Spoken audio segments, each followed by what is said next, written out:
மற்றும் ஒரு அண்மை செய்தியை பார்த்து வருகிறோம். 21 வயதுக்கு குறைந்தவர்களுக்கு மது விற்றால் கடும் நடவடிக்கை எடுக்கப்படும் என்ற அறிவிப்பு வெளியாக இருக்கிறது. இது தொடர்பான விவரங்களுக்கு இணைகிறார் எமது செய்தியாளர் பாஸ்கரன். அவரிடம் பேசலாம். வணக்கம் பாஸ்கரன், இந்த அறிவிப்பு தொடர்பான முழுமையான விவரம்.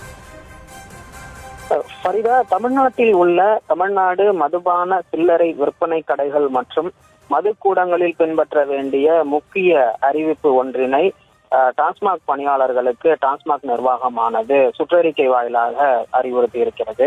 குறிப்பாக 2003ஆம் ஆண்டு விதி எண் 11A படி 21 வயதுக்கு உட்பட்டவர்களுக்கு மது விற்பனை செய்யக்கூடாது என ஏற்கனவே அறிவுறுத்தப்பட்டு வருகிறது.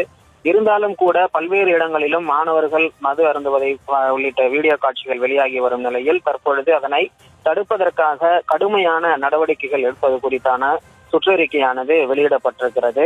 கடைக்கு வரக்கூடிய வாடிக்கையாளர்களினுடைய வயதில் சந்தேகம் ஏற்பட்டால் அவர்களுடைய ஆதார் கார்டு அல்லது ஓட்டுநர் உரிமம் போன்ற உரிய ஆவணங்களை சரிபார்த்த பிறகே மது விற்பனை செய்ய வேண்டும் என பணியாளர்களுக்கு அதிரடி உத்தரவானது பிறப்பிக்கப்பட்டிருக்கிறது. 21 வயதிற்கு மேற்பட்டவர்களுக்கு மட்டுமே மது விற்பனை செய்ய வேண்டும் என்பதில் பணியாளர்கள் உறுதியாக இருக்க வேண்டும் எனவும் கடுமையான கட்டுப்பாடுகளானது விதிக்கப்பட்டிருக்கிறது. ஒருவேளை 21 வயதிற்கு கீழ் உள்ளவர்களுக்கு மது விற்பனை செய்வது கண்டறியப்பட்டால் சம்பந்தப்பட்ட அந்த கடை பணியாளர் மீது கடுமையான துறை ரீதியான நடவடிக்கை எடுக்கப்படும் என எச்சரிக்கை விடுக்கப்பட்டிருக்கிறது. மதுக்கடைகளில் முறைகேடுகளை தவிர்க்கவும் சட்ட விதிகளை முறையாக பின்பற்றவும் பணியாளர்களுக்கு இந்த உத்தரவானது பிறப்பிக்கப்பட்டிருக்கிறது.